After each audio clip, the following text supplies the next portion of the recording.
I was born in a place which is now in Pakistan. I was born in 1935 in Lahore. I'm the son of Dinanath Tuli and my mother Puran Devi Tuli. We were in a rented house. Normally in the houses they had a little bit of a porch on the side. Ladies used to sit together, talk to each other in the evening. In the neighbor, we knew each other very much. And we young boys, we used to gather, we used to play in the street. All right. We played 2 or 3 different games. One is Gulli Danda, we used to call it. Then we had another game, with the ball game. We used to collect this stone flat pebbles, flat ones. We'll say 7 of them, we'll get, and put one on the top of the other. We used to call it Pittu. And there was 5, 6 of us, 6, 7 young boys of my same age. We used to play a lot. Then the other game that we used to play is the marbles, So yeah, I got a friend, he lives in Sydney, Yashpal, and we used to live opposite each other. And I used to play. Yeah, from my street, he is settled in Sydney. I remember certain festivals, especially there was a festival where we used to fly kites. On a particular day, we used to wear yellow color robe. And we used to get on our roofs and fly kites and all that. That was a very exciting day. My father was a Hindu religion, and we staunchly believed in Hinduism. The Aryan people used to do the Vedic mantras. They used to sit cross-legged on the ground. They used to recite a lot of Sanskrit mantras loudly, which brings very auspicious atmosphere. And that had a lot of meaning in that. In our belief, these 4 Vedas, there were 4 of them, big books, they had the whole knowledge, all the knowledge of the world was contained in there. We believe that this knowledge came directly from God. The country was divided into 2 parts, Pakistan and India. And Pakistan was formed on the basis of religion, Islam. They wanted only Islam. It was 1947, August. And this particular village, my family we were there. There were half the village was Muslim population, half was Hindu population. And every night there used to be, nobody used to sleep. They used to have slogans from Hindu side, from Muslim side, and all that. This are going on. So all the Hindu people, so they will go on the roof, and this side they will start to. The Hindus will say Har Har Mahadev, like the glory to the Lord Shiva. And over the other side, and the other side, Muslim side, they will respond with Allahu Akbar.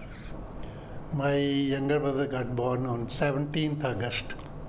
On the 17th August, a declaration came that India has been divided into 2. Luckily for us, this particular village fell 1 kilometer from the border into India. If this village would have fallen into Pakistan, I would not have been here to tell you this story. 1 million people died during that time. And I know, I have seen with my own eyes, at that time our leader Mahatma Gandhi, he said, don't touch them. If you do this, I'll go into fast unto death. Let them stay where they are. India is going to be a country for all religions. I served in the Indian Air Force for about 15 years. I joined not knowing that I am doing that. One of my close friends, he was doing it. So I went along with him, and they had a test. I didn't have the intention, but because I was there, one of the officers said, you also said take the test, when I was 18 or 19 years old. After we completed, then the recruitment officer, he said, okay, you have passed, and the next step is that you come to a place which was about 200 kilometers away. I had to take a train. So, so I told my father, the parents, that I'm going there. But I thought that I'll be going there and coming back. After I reached this place, after we signed all that, I did not know that I have signed for a 9 years compulsory service. And I did not know that I have signed to recruit in the Air Force. But from there itself, they said, now here is the railway ticket. Now you are boarding this train to go to about 3,000 kilometers to another place where training is going to be held. So we boarded the train and took us nearly 3 days to reach that place. I had never taken such a long journey. Not prepared at all. I had brought only probably a couple of shirts with me or something because I thought I am coming back anyway. So I didn't have much. But anyway, after reaching there, my hair was all sticky 3 days in the train. So after that, we reached that training center. They started issuing us the uniforms. Then I realized that I have become soldier. I've joined Air Force. Nobody communicated. Nobody. That time there was no phones or no internet that I could tell my father, my mother that I've gone. And it used to take about, I think, 3-4 days to letter to reach. The training was for 2 years. This was a technical training for the maintenance of aircraft.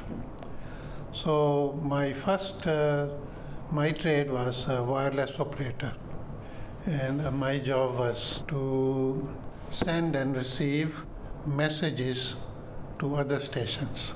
There were confidential messages and all that. In the training, I had learned to send messages through Morse code. So first I was wireless operator 2, then I had to become wireless operator 1. So I came on leave during that time, in the Air Force leave. I visited my elder sister one day, and it so happened that my future wife's mother, she was there also. She asked my sister, who is he? She said, oh, I got a daughter, I want her to get married.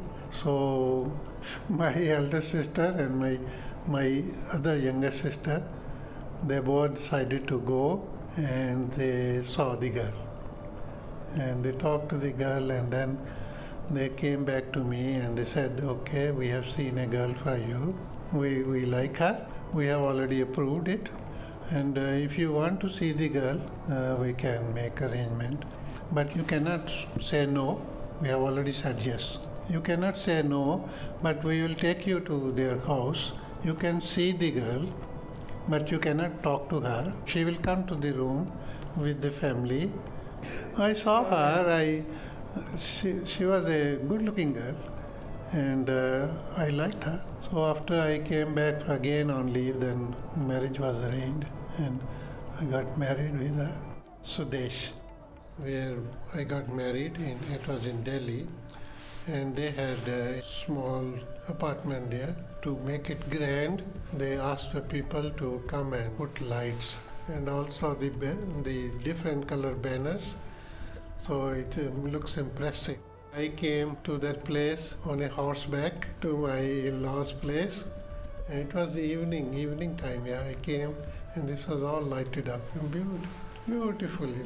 So I came on a horseback and with all my people behind me, all my family, my cousins, my father, mother, everybody behind me. That's how we arrived at my in-laws' place for the ceremony to take place. The priest sits there, and then he lights up the fire, and then he starts to speak certain mantras from Vedas. After all that, the groom and the bride is made to stand, and we are wearing a turban. The wife has got a sari So in the turban there is a long cloth and it's tied to wife's sari. Then we had to go around the fire 7 times. The priest says, okay, go around. After one, he speaks one mantra and then go around second time. So 7 times we are supposed to go around and take our vows that we will stay as husband and wife and we'll perform religiously everything and everything then done. Then in front of everybody the marriage is completed. I was allotted a 1-room flat to bring my wife. So in the meantime my wife conceived. So we lived there for about 7-8 months until she was in advanced. Then I could not come back with her, but I put her in a train to Delhi. That's how she went back to her mother's house and she gave birth to a daughter. So after about 1 month or so, I got a leave to go back and see my young baby. She was beautiful, young girl, very, very beautiful. So they all asked me, what do you want to name her? So I said, okay, we'll call her Dolly. Dolly was her pet name until later then we named her Poonam. I had 3 daughters and I was always very keen to go abroad. All the time some people used to tell me that you have got great liability. With this salary, how would you marry the girls? Where will you find a dowry?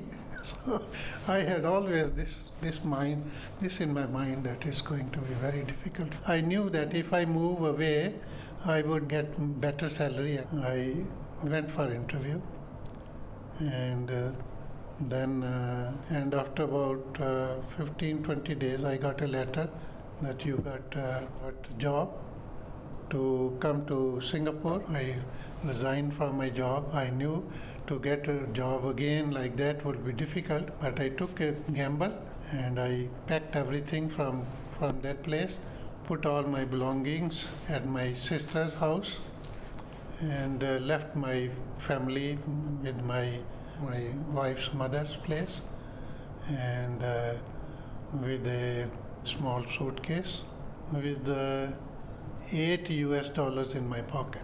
8, that was all I could get. In the bag with few t-shirts and not knowing where I am going. It was a big plunge in my life. I knew going back to India is not an option anymore. I would say yes, adventurous, because to be for a young man like me, not knowing anybody outside of India, not knowing who I am going to meet, it was a challenge. Only thing is I had this employment letter. That's all I had. With that, on that basis, I moved from there, left my job there, left everything, I left my family there, and came to Singapore to face this challenge. The company where I worked, my supervisor, he told his neighbor that my friend is going to Singapore. And this neighbor of theirs, they had their son-in-law and daughter living in Singapore. So the father-in-law said, oh, we want to send something to them. Can your friend take this for them, So I said, yes, sure, I'll take it, So they told me, you go there and you ring up this and that person. So when I was in Singapore, I rang up this person and his name was Yashpal. And I knew Yashpal was my friend in Lahore. He was my friend, my school friend, my neighbor. So he picked me up and took to his home. He was a lecturer in Singapore, Singapore University. So I was very relieved that I knew somebody. And frankly speaking, I went to Singapore as a junior aircraft engineer. And by the time I left Singapore, I was manager of that company. My friend Yashpal, he got a job in Australia and he told me he's migrating to Australia. Then in the meantime, my company sent me to Australia for some training. So I met him here and I told him I also want to Australia. So he told me, okay, there are some companies here you can apply. This company from Australia sponsored me to come to here, and I was waiting for the embassy, Australian embassy in Singapore, waiting for the word for them to okay come. So when I got a call from there, okay, bring your passport. I said, I said, oh, wonderful. I said, oh my God. And then I was so excited that, and then the shock came to me that the two elder daughters cannot come with me. They are above 18. They said, oh, they have to apply on that. Because I did not want to leave them alone in Singapore. I kept on pestering the immigration department, and they said, oh, okay, your daughters, tell them to bring their passports. Oh, I got so happy. Yeah. My goodness, my family is now complete. Yeah. So when I came to Australia, I had a super fund. I was always saving a lot because I was always felt that if I have to go back to India, I need money. So at that time, my first priority was to buy a land and build a house. So I chose Taylor's Lakes in here because my place of work was at Essendon Airport. So I bought that block of land, and after about 6-7 months I gave a contract to build. But I am very well off here now. From what position? From a 1-bedroom house, rented house in India, I am in a 4-bedroom house here, totally owned. I thank God, but I never gave up. To be very frank, it did not come to me in my mind to give up. I said whatever it is, I have to take it and have to survive. I have to take whatever challenge come to me and I have to survive. I think Australia is one of the beautiful, best country actually.